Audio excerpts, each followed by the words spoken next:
everyone. It's Michael Jones. Time for the Bible read. March 12th. We're just having fun. Getting along, getting it done. Gotta get caught up. That back thing threw me out bad for a week. We're all better now. No more back brace, so yay. But the very next morning, the whole community of Israel began muttering against Moses and Aaron. Are you Numbers chapter 16, verse 41 through chapters 18, verse 32. I swear to God, they're doing it again already. It hasn't been a day. The very next morning, the whole community of Israel began muttering against Moses and Aaron, saying, You have killed the Lord's people. As the community gathered to protest against Moses and Aaron, they turned toward the tabernacle and saw that the cloud had covered it, and the glorious presence of the Lord appeared. Moses and Aaron came and stood in front of the tabernacle. And the Lord said to Moses, Get away from all these people so that I can instantly destroy them. But Moses and Aaron fell face down on the ground. And Moses said to Aaron, Quick, take an incense burner and place burning coals on it from the altar. Lay incense on it and carry it out among the people to purify them and make them right with the Lord. The Lord's anger is blazing against them. The plague has already begun. Aaron did as Moses told him and ran out among the people. The plague had already begun to strike down the people, but Aaron burned the incense and purified the people. He stood between the dead and the living, and the plague stopped. But 14,700 people died in the plague. Are you kidding me, people? Wow! In addition to those who had died in the affair involving Korah, the 250 the night before. Then, because the plague had stopped, Aaron returned to Moses at the entrance of the tabernacle.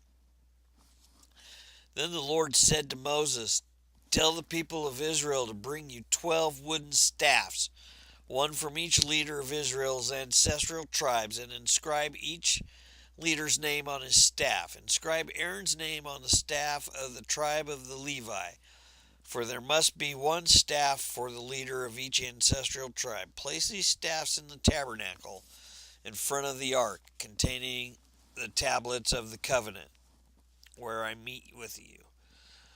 Buds will sprout on the staff belonging to the man I choose, and then I will finally put an end to the people murmuring and complaining against you. So Moses gave the instruction to the people of Israel, and each of the 12 tribal leaders, including Aaron, brought Moses a staff. Moses placed the staffs in the Lord's presence in the tabernacle of the covenant. When he went into the tabernacle of the covenant the next day, he found that Aaron's staff, representing the tribe of Levi, had sprouted, budded, blossomed, and produced ripe almonds. Holy cow! When Moses brought all the staffs out from the Lord's presence, he showed them to the people. Each man claimed his own staff, and the Lord said to Moses, Place Aaron's staff permanently before the ark of the covenant to serve as a warning to rebels. This should put an end to their complaints against me and prevent any further deaths. So Moses did as the Lord commanded him. Then the people of Israel said to Moses, Look, we are doomed. We are dead. We are ruined. Everyone who even comes close to the tabernacle of the Lord dies. Are we all doomed to die? Then the Lord said to Aaron, You, your sons, and your relatives from the tribe of Levi will be held responsible for any offenses related to the sanctuary. But you and your sons alone will be held responsible for violations connected with the priesthood. Bring your relatives of the tribe of Levi, your ancestral tribe, to assist you and your sons as you perform the sacred duties in front of the tabernacle of the covenant.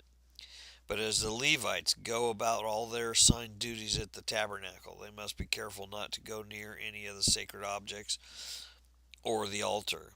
If they do, both you and they will die. The Levites must join you in fulfilling their responsibilities for the care and maintenance of the tabernacle, but no unauthorized person may assist you. You yourselves must perform the sacred duties inside the sanctuary and at the altar. If you follow these instructions, the Lord's anger will never again blaze against the people of Israel. I myself have chosen your fellow Levites from among the Israelites to be your special assistant. They are a gift to you, dedicated to the Lord for service in the tabernacle.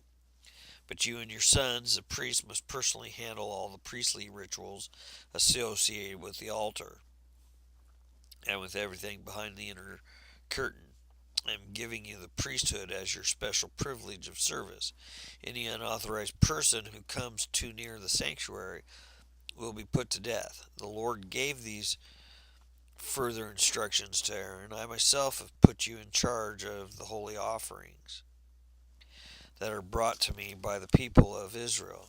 I have given all these consecrated offerings to you and your sons as your permanent share. You are allotted the portion of the most holy offerings that is not burned on the fire. This portion of all the most holy offerings, including the grain offerings, sin offerings, and guilt offerings, will be most holy, and it belongs to you and your sons. You must eat it as most holy offerings. All the males may eat of it, and you must treat it as most holy. All the sacred offerings and the special offerings presented to me when the Israelites lift them up before the altar also belong to you. I have given them to you and your sons and your daughters as your permanent share.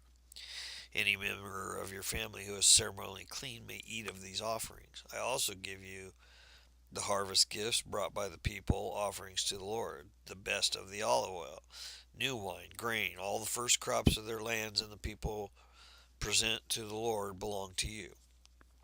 Any member of your family who is ceremonially clean may eat these foods, and everything in Israel that is specially set apart for the Lord also belongs to you. The firstborn of every mother, whether human or animal, that is offered to the Lord will be yours, but you must always redeem your firstborn sons and firstborn of ceremonially unclean animals. Redeem them with when they are 1 month old, and redemption price is 5 pieces of silver as measured by the way of the sanctuary, shekels, of course, which equals 20 gerah.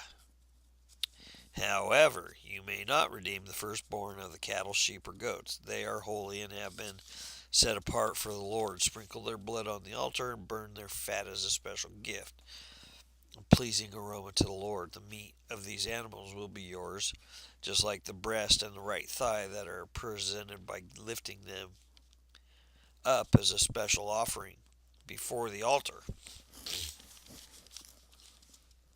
Yes, I am giving you all of these holy offerings that the people of Israel bring to the Lord. They are for you and your sons and your daughters to be eaten as your permanent share. This is an eternal and unbreakable covenant between the Lord and you, and it also applies to your descendants. And the Lord said to Aaron, you priests will receive no allotment of land or share of property among the people of Israel. I am your share in your allotment, and for the tribe of Levi, your relatives, I will compensate them for their service in the tabernacle. Instead of an allotment of land, I will give them tenth from the entire land of Israel, tithes from the entire land.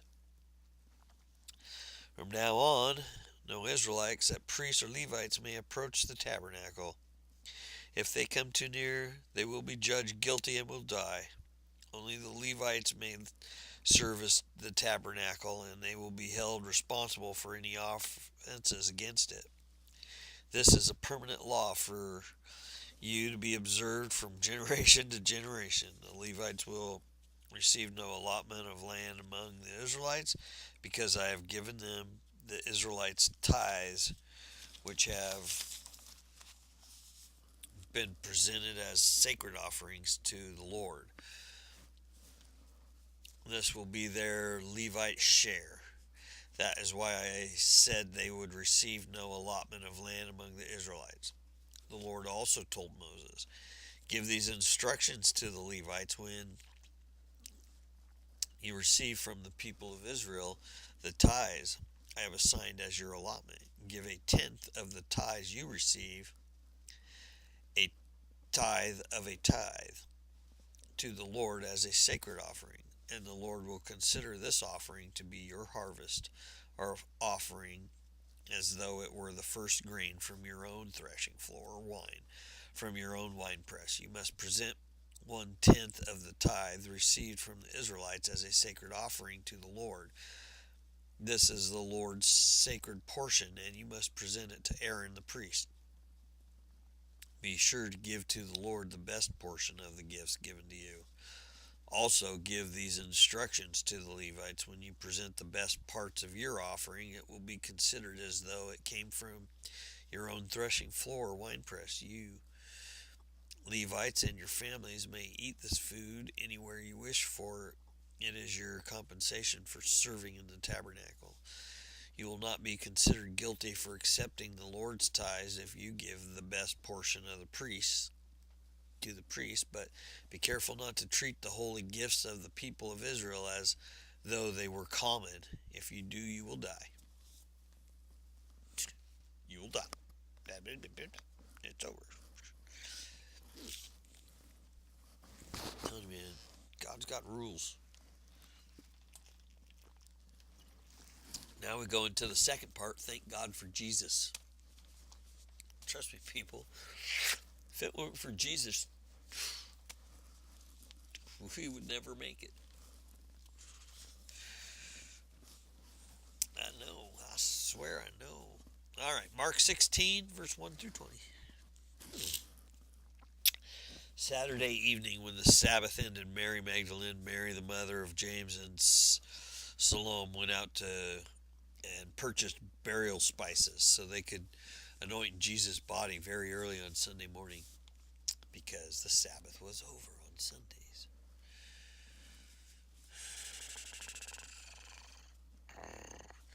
Just as sunrise, they went to the tomb.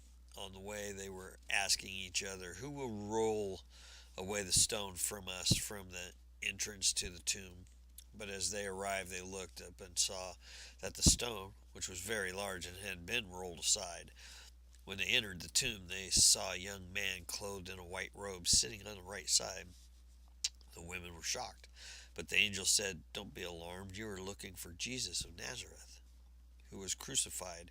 He isn't here. He is risen from the dead. Look, this is where they laid his body. Now go and tell his disciples, including Peter, that Jesus is going ahead of you to Galilee. You will see him there, just as he told you before he died. The woman fled from the tomb, trembling and bewildered, and they said nothing to anyone because they were too frightened. What's this? This abbreviated version, it says, of Mark. Then they briefly reported all this to Peter and his companions. Afterward, Jesus himself sent them out from east to west and with sacred and unfailing messages of salvation that give eternal life. Oh, that was the short version end. All right, here's the long version end. What does this mean? I don't know, people. I'm just reading the story. After Jesus rose from the dead early on Sunday morning, the first person who saw him was Mary Magdalene, the woman from whom he had cast out 7 demons. She went to the disciples who were grieving and weeping and told them what had happened. But when she told them that Jesus was alive and she had seen him, they didn't believe her. Afterward, he appeared in a different form to 2 of the followers who were walking from Jerusalem into the country. They rushed back to tell the others, but no one believed them. Still later, he appeared to the 11 disciples as they were eating together. He rebuked them for their stubborn unbelief because they refused to believe those who had seen him after he had been raised from the dead. And then he told them, go into all the world and preach the good news to everyone. Anyone who believes and is baptized will be saved, but anyone who refuses to believe will be condemned. The miraculous signs will accompany those who believe.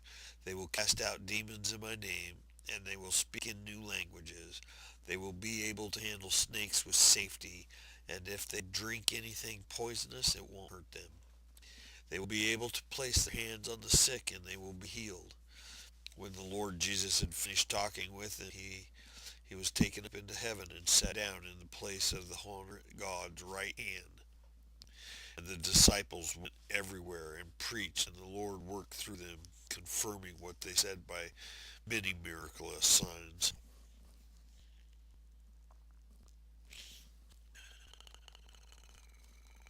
It's nice. Plugged up. I don't know why I'm plugged up.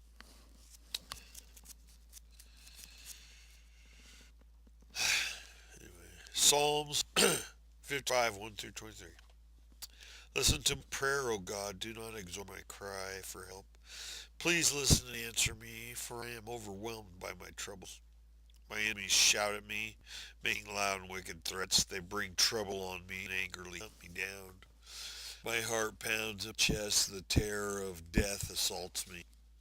Fear and trembling overwhelm me, and I can't stop shaking. Oh, that I had wings like a dove, then I would fly away and rest. I would fly far away to the quiet of the wilderness. How quickly I would escape far from the wild storms of hatred. Confuse them, Lord, frustrate their plans. For I see violence and conflict in the city. Its walls are patrolled day and night against invaders, but the real danger of wickedness within the city. Everything is falling apart. Threats and cheating are rampant in the streets. It is not an enemy who taunts me. I could bear that. Not my foes who so arrogantly insult me. I could have hid from them. Instead, it's you, my equal, my companion, close friend. What good fellowship we once enjoyed as we walked together to the house of God. Let death stalk my enemies. Let the grave swallow them alive, for evil makes its home within them. But I will call on God, and the Lord will rescue me, morning, noon, and night. I cry out in my distress, and the Lord hears my voice. He ransoms me and keeps me safe from the battle waged against me. Though many still oppose me, God, who has ruled forever, will hear me and humble me. For my enemies refuse to change their ways. They do not fear God. As for my companion, he betrayed his friends. He broke his promises. His words are as smooth as butter, but his heart is war. Words are soothing as lotion, but underneath are daggers. Give your burdens to the Lord, he will take care of you. He will not permit the godly to slip and fall.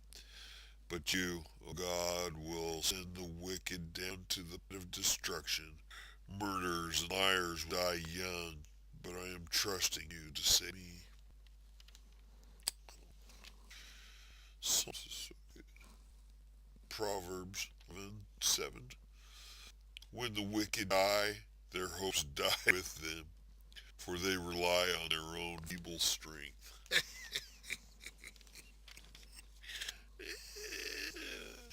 What did it say? What did it say? What did it say on the radio the other day? um, it said,